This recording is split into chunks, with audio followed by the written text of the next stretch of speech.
Եթե ունես մի հատ կոչի դրվագ, որը ինքնին абսուրդ է, ամեն գնով ստացել ես 5 ամիս կալանք, տնտեսական բնույթի մեղադրանքներ ունես, որոնք հիմնավոր կասկածի շեմ չեն հաղթահարել, հիմա ինչ պետք է անես։ Վճռաբեկ դատարանն աննախադեպ արագությամբ 20 օրվա ընթացքում քննելու որոշել է գործարար Սամվել Կարապետյանին տնտեսական մեղադրանքի հիմքով կալանավորելու հիմնավոր կասկած կա։ Ըստ պաշտպանական խմբի որոշումն անմիջապես փոխանցել են քննիչին, որ նա էլ գործարարի կալանքը երկարաձգելու միջնորդությամբ հասցնի դատարան դիմել, բայց դատական բարձրագույն մարմինը պաշտպանական կողմին որոշման մասին չի էլ տեղեկացրել։ Հասկանում եք, Վճռաբեկ դատարանի հակակոռուպցիոն պալատ, սահմանադրական մարմին, արդարադատության տեսանկյունից բարձրագույն ատյան, որին կարողանում են փաստացի օգտագործել միջնորդություն ներկայացնելու նպատակով։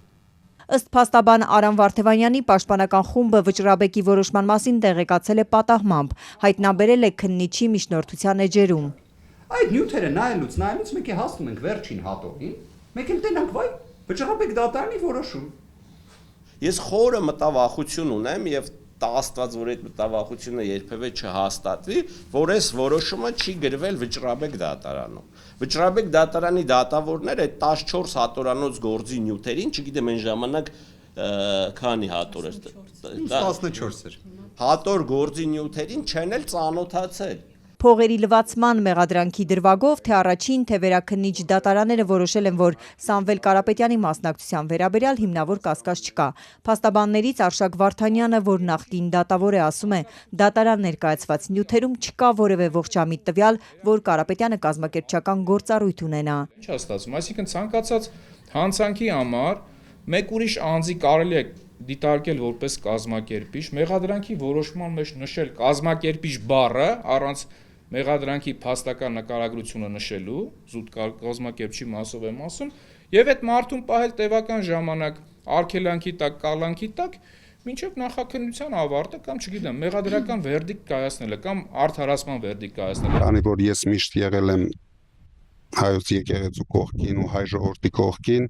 Տաշիր գրուպի սեփականատերը ազատությունից զրկվեց 5 ամիս առաջ, եկեղեցին Փաշինյանի արշավից պաշտպանելուց ժամեր անց։ Վարչապետ Փաշինյանը անմիջապես արձագանքեց նրա մեկնաբանությանը, հրապարակային սպառնալով ընդմիշտ պասիվացնել հոգևորականների բարեգործներին, ու նույն օրը ոստիկանները շղթայեցին նրա առանձնատունը, հետո էլ ձերբակալեցին, կալանավորեցին ու ավելացրեցին փողերի լվացման մեղադրանքները։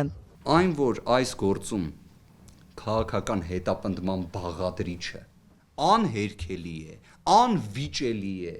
Կարապետյանի գործը նրա պաշտպանական խումբը որակում է քաղաքական ու անձնական վրեժխնդրություն։ 53 քննիչից բաղկացած խումբը մինչև հիմա առերեսում էլ չի կազմակերպել, երբ փաստաբանները 20 միջնորդություն են ներկայացրել։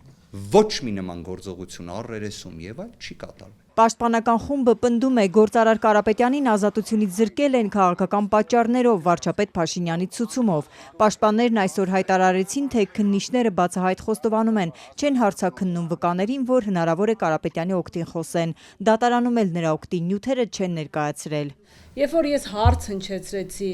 այ կարող եք պատասխանել ինչն է պատճառը, որ այս անձին չեք հարցաքննել եւ հիմք եք ստեղծել կալանքի ժամկետը երկարացնելու։ Քննիչը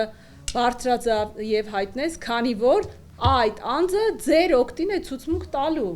Քննիչը պարտավոր է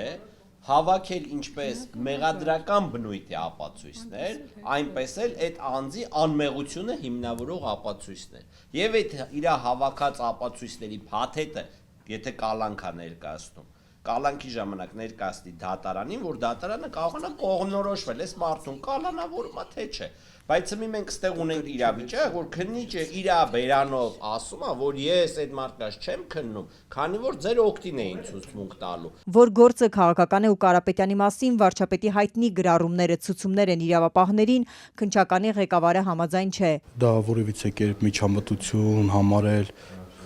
չի անհնար է։ Ֆորբսի ցանկով միլիարդատեր Կարապետյանը ազատությունից զրկվելուց հետո Հայաստանի ներքաղաքական դաշտում ակտիվացավ։ Ազգային անվտանգության ծառայության նկուղից հայտնեց Նիկոլ Փաշինյանի իշխանությունից հեռացնելու մտադրության մասին։ Կարապետյանը շարժում է ստեղծել, հունվարից կուսակցություն կունենա ու կմասնակցեն 2026-ի համապետական ընտրություններին։